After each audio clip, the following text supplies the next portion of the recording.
Hey everyone, I hope you had a great day.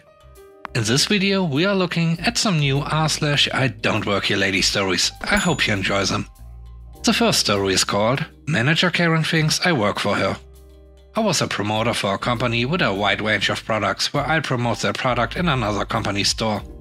I am usually near the front of the store, pitching whatever new products my company has to people as they pass by. The number of times people coming in and asking me for help is staggering. But most of the time I help, because I usually know more or less where everything in the store is. Or at least I know where to find someone who does. Except for when I have to promote at a hardware store, because those chunky boys are huge and full of things I have no clue about. I'm standing in front of the brushware and cleaning section, promoting a spin bucket mop, when a manager walks up to me with this confused looking old man trailing behind. Where's the laminate floor cleaner? Sorry, I have no clue. I was there for only a week, so I really had no clue. What do you mean you don't know? This is your section. But I don't work for this company. I was really taken aback by this sudden tirade, so I replied super quietly. You should know what's in your section. She then looks back at the customer, sighs dramatically, and walks into the aisle to check for herself. How the heck can this manager be so rude to a customer? This poor old man follows her like Karen's unloved toddler, where she looks through all the cleaning products. Not finding what she's looking for, she tells him she will find someone to assist him, then storms off. I'm left with this poor old man looking around, all confused, checking back to his shopping list like it will tell him where to go. 5 minutes pass, so I realize that help is not coming from the manager. He is well and truly abandoned. I go to the promoter for another company and ask him to help, since he worked there for a month already and was friends with the employees. He calls someone to come help, and within seconds the old man is being led off to another section by an employee. I later find out the manager works at a desk and has zero clues how the rest of the store works. Oh heck, a Karen manager. I'm sorry for all the employees and customers. The next story is called Racist Karen. I'm a 29-year-old Vietnamese-born Canadian woman living in the Toronto area. One of my close friends owns a nail spa and salon. I go there often, mostly because I like to be pampered once in a while. And having a friend who owns a place just makes sure you know you are going to get a good treatment. Well, this takes place in the waiting room of her salon. The waiting room was completely separate from the rest of the business. It was at the front of the shop and you have to go through a door to get to the spa part. They have a lot of nails and mostly everything a spa would have. The owner is Chinese and speaks English and Cantonese. This is also pre-2020. I had just gotten to the shop and just spoke to my friend. It was a super slow day, maybe 2 people working, the owner and 1 employee. I was told to wait in the lobby, and of course I do. After about 5 minutes, Karen walks in, plonks herself down on a chair 2 seats away from me and grabs a magazine. After not even 5 minutes of waiting, the Karen grabs my attention with an "Excuse me?" I look up from my phone and say, "Yes? How much longer is it going to be?" I don't have a clue, so I say, "Sorry, I don't know," and go back to my phone. After about another minute or 2, I hear in a very kerny tone, "Excuse me?" I once again look up from my phone and say, "Yes? Can you stop playing with your phone and book me in? I'm in a hurry, I need my nails done now." I don't work here." "Yes, you do. Why else would you be in an Asian nail salon?" "Well," I said, "what the heck is wrong with you? I am here for the same reason you are, to get my nails done, you know?" Obviously not dressed to work in a place like this, I give out a nice big eye roll, suck my teeth and sit back down and go back to my phone. About another minute goes by and my friend comes out. She says to me, "We are ready for you now."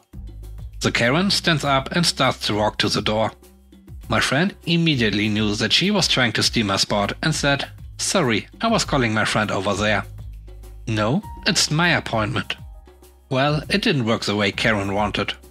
My friend told her to take a seat and she will be right back. On the way back, I told my friend exactly what happened. I asked her not to serve her, I would even pay double. My friend said, "Don't worry, I got you." Then my friend goes back out to help Karen. My friend asks her how she can help, and the Karen said that she needs her nails done. But she didn't have an appointment. So my friend said, Unfortunately, we have no openings today, but you are welcome to wait for a cancellation. And that's exactly what the Karen did. She was still in the waiting room when my hour-long appointment finished. My friend later called me that night and said the Karen waited 2 hours before she finally left in a huge huff. So with all that Karenness, let's take a look at another kind of I Don't Work Here Lady story. It's called The Rich Man. About 14 years ago, I was working at my local Walmart. I was put in charge of watching the self-checkout on a slow day. I will admit that back then I was inexperienced with people and lazy. But my few months there had taught me a lot about how nasty folk can get.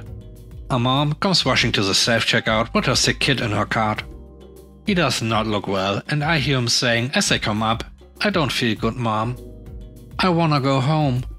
The mom clearly understands that her kid has become sicker since they came in and is trying to rush to get him home now. She is trying to soothe him while simultaneously fumbling with groceries and bare essentials like soup and boxes of tissues.